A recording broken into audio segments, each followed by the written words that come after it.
আমরা আমাদের বাচ্চাদের দোষ দিই যে বাচ্চা নষ্ট হয়ে গেছে, বাচ্চারা নষ্ট হয়ে গেছে, যুবকরা নষ্ট হয়ে গেছে। খোদার কসম, বয়স্করা চুইকা পড়ুক, দেখবেন বাচ্চারা অটোমেটিক ঠিক হয়ে যাবে। আসর উপর থেকে পড়ে, কোত্থেকে? সূর্য আলো মাটির থেকে দেয়। কে আল্লাহ পারতেন না মাটিতে সূর্য ফিট করতে? না পারতেন না? হ্যাঁ, সূর্য আলো কোত্থেকে দেয়?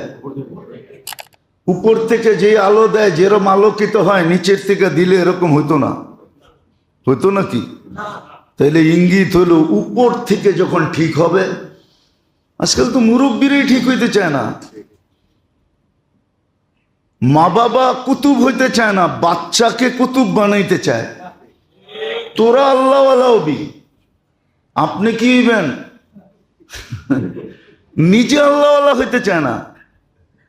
আগে নিয়ম ছিল, নিয়ম মুসলিম সমাজে নিয়ম ছিল, বিয়ের আগে প্রত্যেক মেয়ে আল্লাহওয়ালা হতো।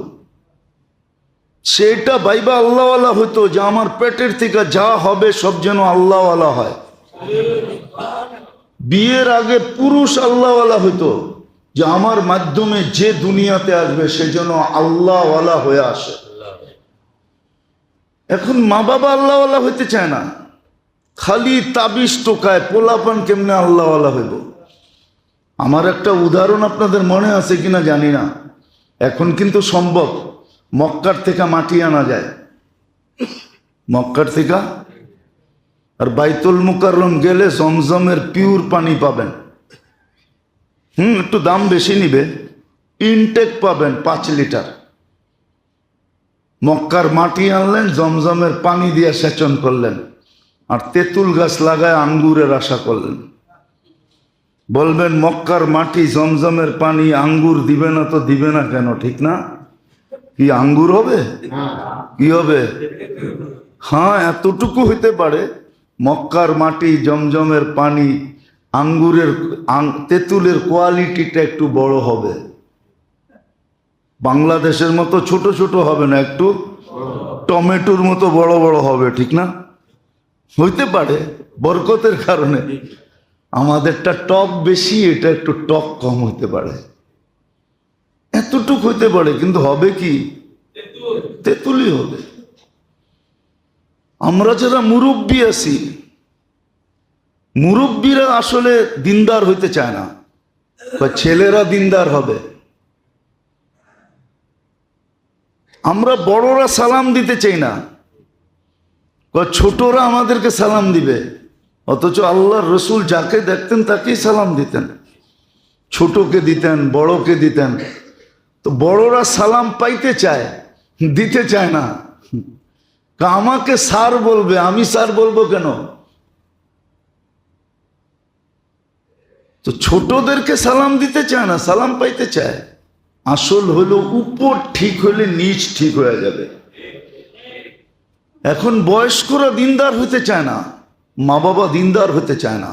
খোদার কসম করে বলি আপনাদেরকে, ওঠেন ঘরের ভিতরে রাত্রে, মা বাবা জিকির শুরু করুক, 1 দিন 2 দিন 3 দিন 4 দিন, আমি লেখা দিতে পারি সপ্তাহ যাবে না, আপনার ঘরের সন্তান উঠো জিকির শুরু করবে। আপনার ঘরের সন্তান উঠো কান্না শুরু করবে, দোয়ার ভিতরে কানবে। ও না বুঝা কানবে, না বুঝা। দেখেন না বাচ্চা, মা যদি কানতে থাকে না, তো বাচ্চা বোঝে না কেন কানছে, কেন কানতেছে। কিন্তু মার চোখের পানি দেখে ও হাউমাউ করে জিগায় তুই কাঁদস কা, ও কাঁদে। আজকে উপর ঠিক না, আমরা বড়রা ঠিক না। সমাজের যারা বড়, এরা যদি দিনদার হয়, আত্মশুদ্ধির দিকে ঝুঁকে, তো সমাজের ছোটরা আস্তে আস্তে ঠিক হয়ে যায়।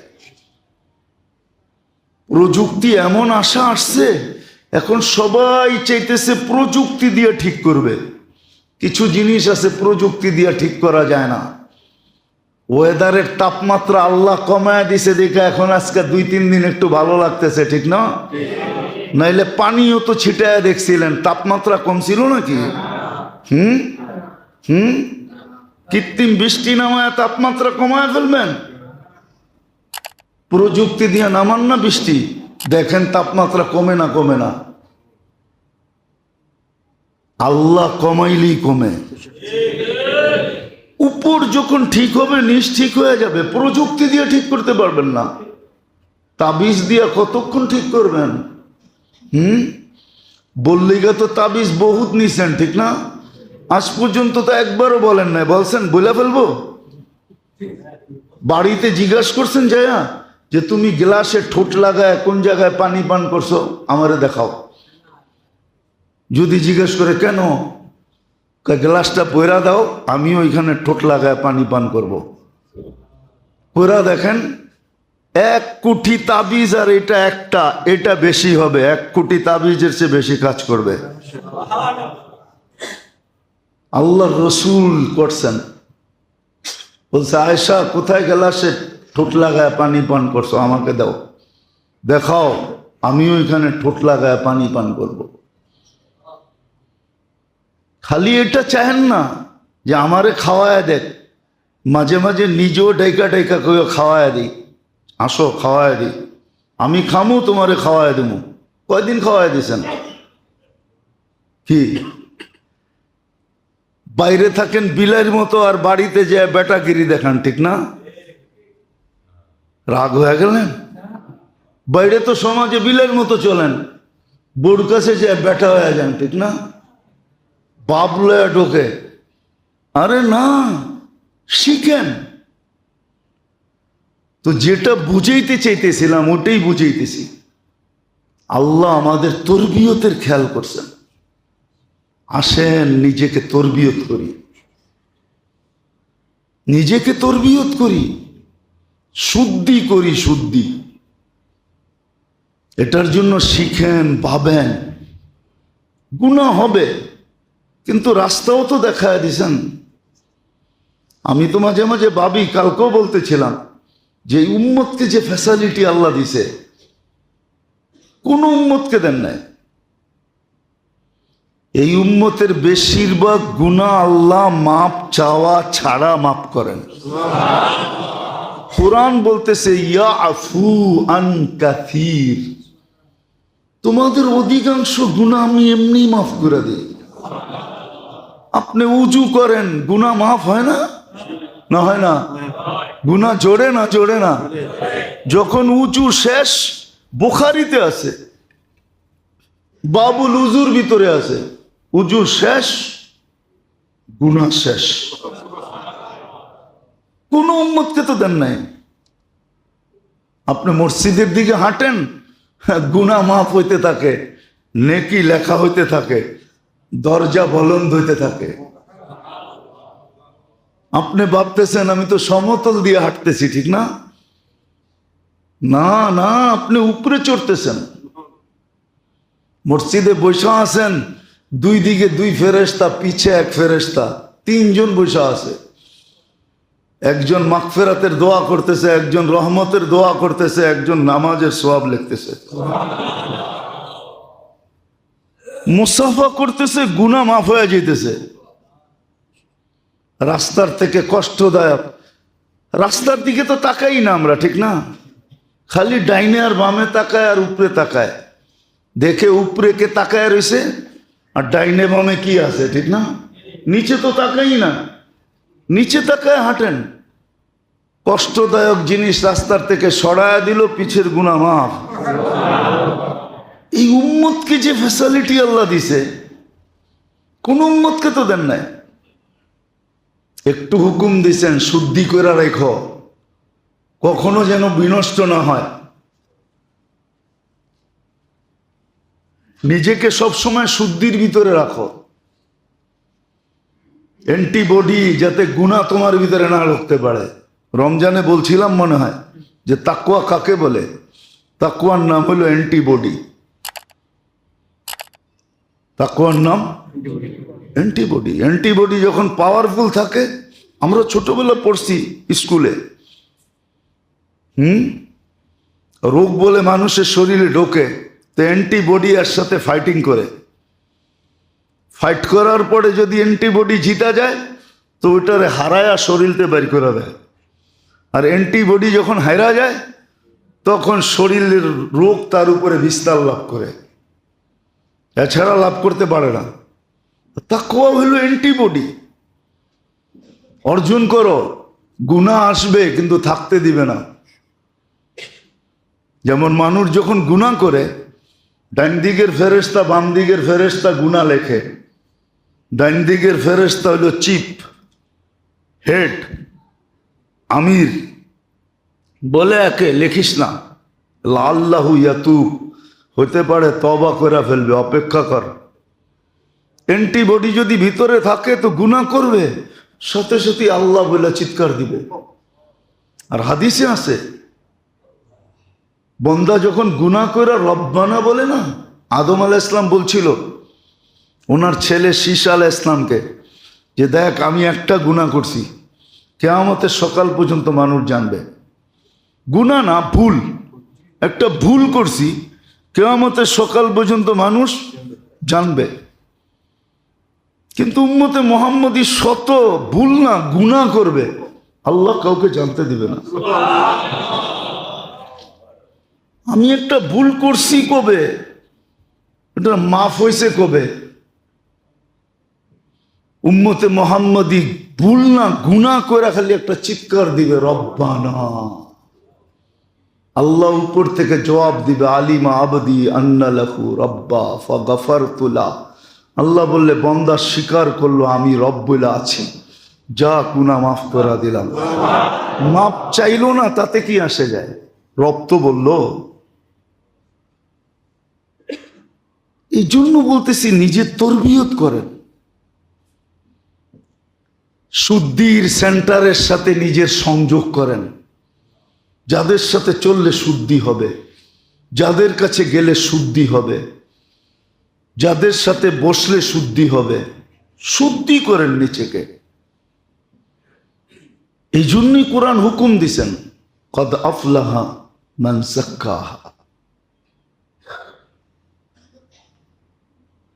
কোরআন হুকুম দিছেন শুদ্ধি করো,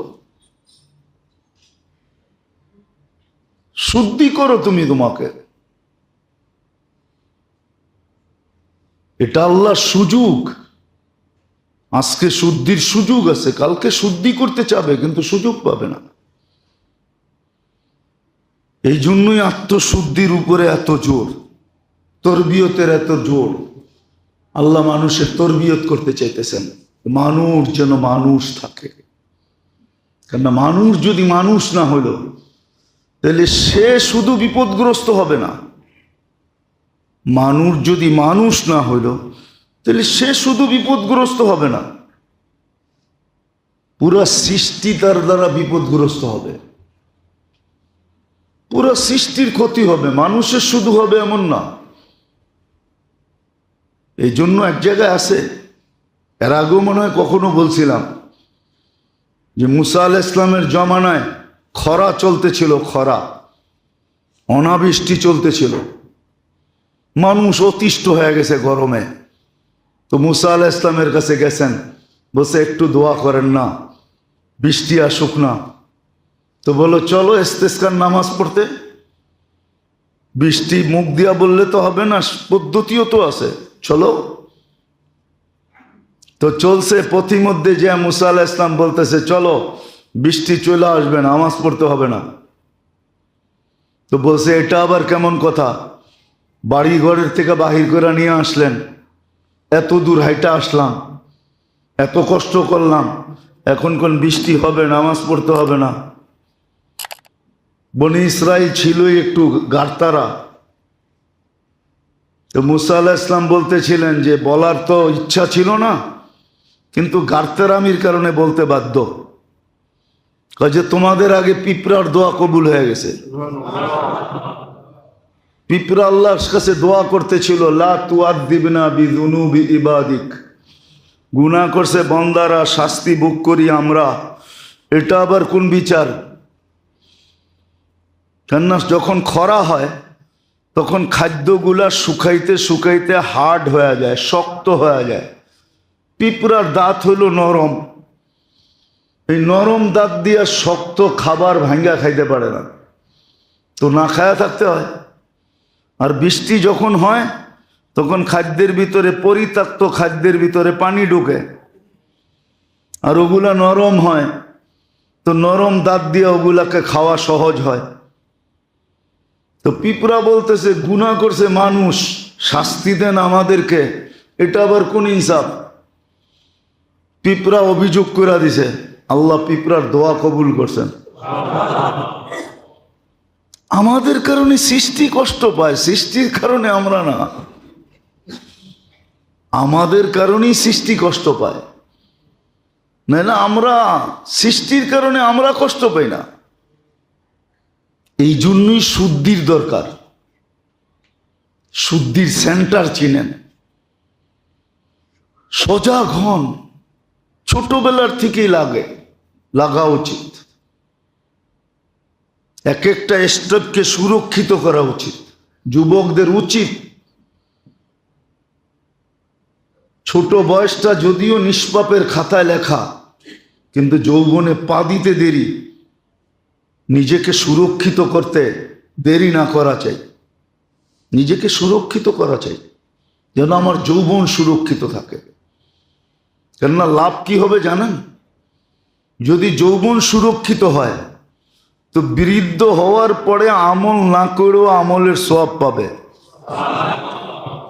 বার্ধক্যের কারণে যদি আমল না করতে পারলো, যেমন অসুস্থ ব্যক্তি যখন অসুস্থ হয়, তো সুস্থ অবস্থায় যদি আমলে অভ্যস্ত থাকে, তো আল্লাহ ফেরেশতাদেরকে বলতে থাকেন উকতুব আমাল আল্লাযী কানা ইয়ামালু ফিস সিহ্হা, সুস্থ অবস্থায় যে আমলগুলা করতো ওগুলার সওয়াব লেখো। তো ফেরেশতা বলে ওর চিৎকারের চোটে তো মহল্লার মানুষ থাকতে পারে না, অসুস্থতার কারণে এমন চিৎকার দিতেছে, আমল তো করেই না, আবার সওয়াব লিখবো মানে? তা আল্লাহ বলে অসুস্থতা আমার পক্ষ থেকে, বন্দার পক্ষ থেকে না। সে বেনিফিটের থেকে বঞ্চিত হবে কেন? তার সওয়াব লিখতে থাকো, তার সওয়াব লেখা হয়। এই জন্য যুবক যদি যৌবনকে সুরক্ষিত করলো, তো বুড়া হওয়ার পরে ফুল বোনাস। যে আমল করতে পারবে না এটা করতে, সওয়াব সে লেখা পাইতে থাকবে, সওয়াব লেখা হইতে থাকবে। যেমন অসুস্থ ব্যক্তিরটা লেখা হয়, বার্ধক্যের কারণে সে করতে পারতেছে না, তার সওয়াব সে লেখা হইতে থাকবে, সওয়াব পাইতে থাকবে। যৌবন যদি সুরক্ষিত হয়, আর যৌবন যদি সুরক্ষিত না হইলো তাহলে পাবে না। এরকম বয়সের স্তর যদি সুরক্ষিত হয়, নাইলে এই হাদিস কোনোদিন আসতো না। আমি হাদিস দিতেছি, এই উম্মতকে বলা হয়েছে যেদিন থেকে তুমি প্রাপ্ত বয়স্ক হইল 40 বছর পর্যন্ত সুরক্ষিত করো, তাহলে দিনে দুনিয়ার 3টা রোগ তোমার কাছে আসবে না। তুমি শ্বেত রোগ হবে না, পাগল হবে না, কুষ্ঠ রোগ হবে না। 50 পর্যন্ত আবার 10 বছর যদি সুরক্ষিত হইল, তাহলে 50-এ পা দিতে দেরি, আর কঠিন হিসাবের সম্মুখীন আল্লাহ তাকে করবে না। 60-এ যদি পা দিল, তাহলে ফেরেশতা তার বন্ধু হবে। দুনিয়াতে দেখুক আর না দেখুক, আখেরাতে তাকে সঙ্গ দিয়ে রাখবে। 70 বছর যখন বয়স হবে, 8-10 বছর যদি সুরক্ষিত হয়, তো আল্লাহ তাকে ভালোবাসতে, আল্লাহ তার প্রত্যাবর্তনের আকাঙ্ক্ষী হবে, ভালোবাসার মাধ্যমে, যে তুমি আমার কাছে চলে আসো। 80 বছর যখন হবে, 8-10 বছর সুরক্ষিত, লাম ইউক্তাব যামবু, গুনাহ লেখা হবে না। 90 বছরে পা দিলে পিছনের গুনাহ খাতা থাকবে না। এটা হলো বয়সের মর্যাদা, সুরক্ষার মর্যাদা। এই জন্য শিখেন কোথায় গেলে আমার শুদ্ধি হবে, আমার তরবিয়ত হবে, আমার শ্রেষ্ঠত্বগুলা অক্ষুণ্ণ থাকবে, কোনো আঙ্গুল উঠবে না, কেউ আঙ্গুল বসাইতে পারবে না। আর এটা কঠিন না, সহজ। আল্লাহ সহজ করছেন বিদেই হুকুম দিছেন, قد أفلح من تزكى وذكر اسم ربه فصلى। শিখায় দিছেন কেমনে হবে। হ্যাঁ, শুরুতে একটু কষ্ট হবে, অভ্যাস করতে গেলে কষ্ট হয়ই, ঠিক না? অভ্যাস করতে গেলে কষ্ট হয়, তারপরে ঠিক হয়ে যায়। শুধু ঠিক হয় না, তারপরে মজা আসে। কি? তখন ওটা ছাড়া আর থাকতে পারে না। ওটা ছাড়া জিকির করতে করতে যার মজা এসে গেছে, ও জিকির ছাড়তে পারবে না, সব ছাড়তে পারবে। নামাজ পড়তে পড়তে যার নামাজের মজা চলে আসছে, ও সব ছাড়তে পারবে, নামাজ ছাড়তে পারবে না। রাত্রে উঠার যার অভ্যাস হয়ে গেছে, ও সব ছাড়তে পারবে, রাত্রে উঠা ছাড়তে পারবে না। ফজরে আসা যার অভ্যাস হয়ে গেছে, ও তো আইসা মুয়াজ্জিনরে উঠাইব, ও মুয়াজ্জিনরে উঠাবে। অভ্যাস হয়ে যখন যাবে, তখন ওইটা ছাড়া। এটাই কিন্তু বলে ইমানদারের ইমানের একটা মজা আছে, হালাওয়াতাল ইমান, মজা। তখন ওইটা ছাড়া আর ভাল লাগবে না। এই জন্য মেরে দোস্ত, আসেন সেন্টার শিখি। এখনো দুনিয়াতে আছে কিছু, বিলুপ্ত হয়ে যায় নাই, কিন্তু দুনিয়ার ওয়েদার পরিস্থিতি যেন বলতেছে অচিরেই বিলুপ্ত হয়ে যাবে সব, শুধু আমরাই থেকে যাব, সুযোগগুলা সব বিলুপ্ত হয়ে যাবে। দুনিয়া কোন দিকে মোড় নেয় কেউ জানে না, যদিও এক একজনে এক এক ধরনের চর্চা করতেছে, মত ব্যক্ত করতেছে, কিন্তু অচিরেই মনে হয় কিছু একটা ঘটতে যাইতেছে। এই জন্য উচিত এখন থেকেই সংযুক্ত হওয়া, নিজের শুদ্ধির ফিকির করা। কথাটা ছিল কোন জায়গায়, কথাটা লাগায়া দিছে কোন জায়গায়। বাংলা একটা কথা আছে, নিজের চরখায় তেল দাও। এটা ছিল শুদ্ধির ব্যাপারে, যে নিজেকে আল্লাহওয়ালা বানানোর ব্যাপারে, আল্লাহর সাথে সম্পর্ক গড়ার ব্যাপারে, নিজেকে আত্মশুদ্ধি করার ব্যাপারে, নিজেকে আখেরাতের জন্য প্রস্তুতি করার ব্যাপারে নিজের মধ্যে নিজে লেগে থাকো। এটা নিয়ে লাগাইছে দুনিয়ার ব্যাপারে, নিজের চরকায় নিজের তেল দাও। আমি নামাজ পড়ি না, তোর কি আসে যায়, ঠিক না? আরে আমার কিছু আসে যায় না, আমার কিছু আসে যায় না। আপনি যদি ঘরেই বাথরুম করেন আর পরিষ্কার না করেন, আমার কিছু আসে যায় না, এটা বললে চলবে না। কেননা একদিন, 2 দিন, 3 দিন, চতুর্থ দিন যে দুর্গন্ধ প্রতিবেশীর ঘরে যাবে, ও অতিষ্ঠ হয়ে বাইরে আসবে, ঠিক না? এই জন্য আপনাকে বলা হয় সিস্টেম করে বাথরুম করেন, ঠিক না? যাতে দুর্গন্ধ মাটির নিচে চলে যায়, প্রতিবেশী অতিষ্ঠ না হয়। আপনার আমার বদামিলির কারণে যে পরিবেশ নষ্ট হবে, দুনিয়ার সিস্টেম নষ্ট হয়ে যাবে, এই জন্য বলা, নাইলে বলার দরকারটা কি? প্রত্যেকের কবর প্রত্যেকের। আপনি আমারটার ভিতরে যাবেন না, আপনারটার ভিতরে আমি যাব না, বলা এই জন্য পরিবেশ নষ্ট হয়ে যাবে। আজকে যেরকম নষ্ট হয়ে গেছে, শুদ্ধির কোনো চিন্তা নাই, তরবিয়তের কোনো চিন্তা নাই, যে নিজেকে মানুষের মতো মানুষ করে গড়া তোলা, শ্রেষ্ঠত্বের মুকুট যেন মাথায় নিয়া মরতে পারে, দুনিয়ার থেকে যেতে পারি। এই জন্য শুদ্ধির চিন্তা করেন। ক্ষেত্র এখনো আছে, আলেম ওলামা এখনো আছে। অচিরেই কোন দিন সকালে উঠা দেখব যে 100 এক রাত্রে চলে গেছে। 2020 করুণার বৎসর, মানুষ করুণা নিয়ে কাঁদে। আমরা তো কাঁদি যে 1-2 বৎসরে করুণার 20 এবং 21-এ দুনিয়ার থেকে 100 না 1000 সূর্য উঠে গেছে, আল্লাহওয়ালা শূন্য হয়ে গেছে, বড় বড় আলেম উঠে গেছে। আপনি বলবেন আমরা কি শিক্ষিত কম? আপনি শিক্ষিত, আমি মানি। আপনি শিক্ষিত, আমি মানি। ডুব সবাই দিতে পারে, কিন্তু ডুবুরি নাম সবাই হয় না। ডুব দিলেই কি ডুবুরি হয় নাকি? ডুব তো সবাই দিতে পারে, দিতে পারেন না ডুব? কি মনে হয় বোঝেন নাই? আর কেমনে বুঝামো? ডুব তো সবাই দেয়, ঠিক না? এই জন্য আপনার নাম কি ডুবুরি নাকি? না, আপনার নামও ডুবুরি? ডুবুরি আপনার পেশা? এরকমই মনে করেন, ডুব তো সবাই দিতে পারে। যান দক্ষিণ অঞ্চলে, এতটুকু পোলাপান নদী সাঁতরায় যেতেছে, ঠিক না? দল বান্দা, আবার ডুব দেয় কি এইখান থেকে ডুব দিয়ে ওই মাথায় যে ওঠে, ও কি ডুবুরি? যদি এটা বোঝেন তো আমার কথাটা কেন বোঝেন না? আমার কথাটা কেন বোঝেন না? সত্য এটা, ডুব দিলেই ডুবুরি হয় না।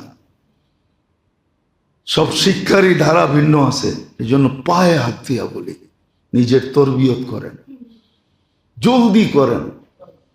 দুনিয়া শেষের দিকে চলে আসছে, মনে হয় না মেলা আর বেশি দিন থাকবে। মেলা অচিরেই গুটায়া যাবে। দুনিয়া কোন দিকে নিয়ে যাইতেছে আল্লাহ জানে। কিছু আমরাও দূরবীন দিয়া দেখি, আল্লাহ আল্লাহ রসুলের ভবিষ্যৎবাণী দিয়া কিছু বোঝা যায়, দেখা যায়। এই জন্য আজকে করতে পারলে কালকের অপেক্ষা করেন না। উর্দুতে একটা প্রবাদ বাক্য আছে, আজ কা কাম কাল পর না টাল। আজকের কাজ কালকের জন্য রাখো না। আজকের কাজ আজকেই করে ফেল, কালকের জন্য রাখা বুদ্ধিমানের কাজ না। আসেন নিজের শুদ্ধি করি। কার কাছে গেলে হবে, কাদের কাছে গেলে হবে, বেশি করতে হবে না। এই জমানায় অল্প করলেই হবে, নাইলে হাদিসে এই কথা আসতো না, একটু করবে এক গাদা মিলবে। এই জমানায় অল্পতে হয়ে যাবে, কারণ আল্লাহ বেইনসাফ না, আল্লাহ বড় ইনসাফওয়ালা। আরে মেরে দোস্ত, আমি তো বলি, আপনি মানবেন কি মানবেন না জানি না। আজকের মহিলা যে ঘরের থেকে পর্দা করে বাহির হয়, রাবেয়া বসরির চেয়ে উত্তম। লেখালো না আমার কথা, কুটিং করে রাখেন। রাবেয়া বসরির জন্য পরিবেশ ছিল 1000 বছর আগে, এখন পরিবেশ নাই। পরিবেশ না থাকা সত্ত্বেও সে যখন হাত